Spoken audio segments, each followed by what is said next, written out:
আজকে রাত্রে ডিনারে বানাচ্ছি পাওভাজি।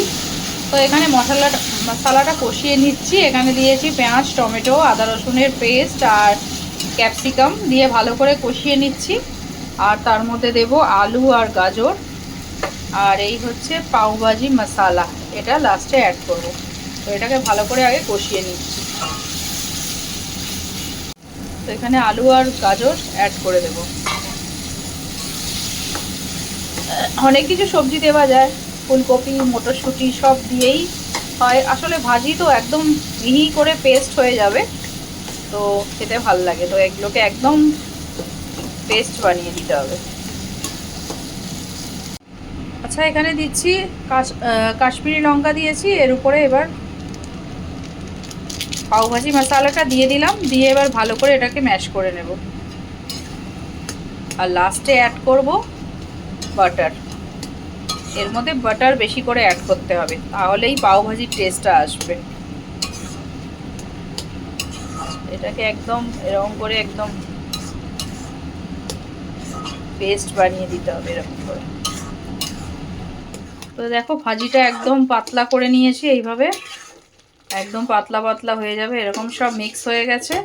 তো এবার এর মধ্যে দেব অল্প একটু বাটার, এটা দিয়ে আর একটু ফুটিয়ে আবার লাস্টেও আবার আর একটু বাটার দেব। তো চলো, আমার ভাজিটা তো এমনি রেডি হয়েই গেছে অলরেডি। তো এবার পাওগুলো ভেজে নেব, তারপরে গরম গরম সার্ভ করব পাওভাজি। যা সুন্দর গন্ধ বেরিয়েছে না, কি বলবো তোমাদের।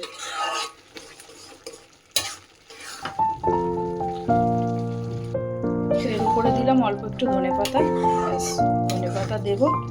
আর লাস্টে বাটার তো দিয়ে দিয়েছি, তো এবার এর উপরে একটুখানি পাওভাজি মশলা আর একটু দিয়ে দেবো, ব্যাস।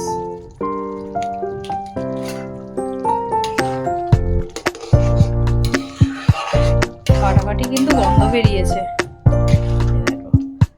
একদম সব এরকম পাতলা করে এরকম পুরো একদম মিক্স করে দিতে হবে।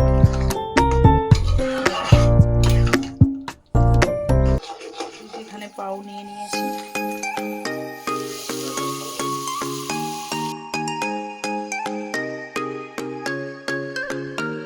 তো আমার এখানে টেস্টি টেস্টি পাওভাজি রেডি হয়ে গেছে। দেখো, পাওগুলোকে ভেজে নিয়েছি, আর এই হচ্ছে ভাজি।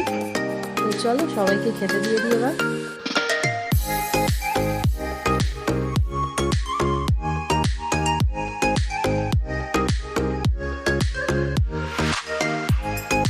তো সবাই তো খেয়ে দারুণই বললো। আর এখানে হানি খাচ্ছে, ওর তো একদম ফেভারিট। দেখো একদম চেটে ফুটে খেয়ে নিচ্ছে।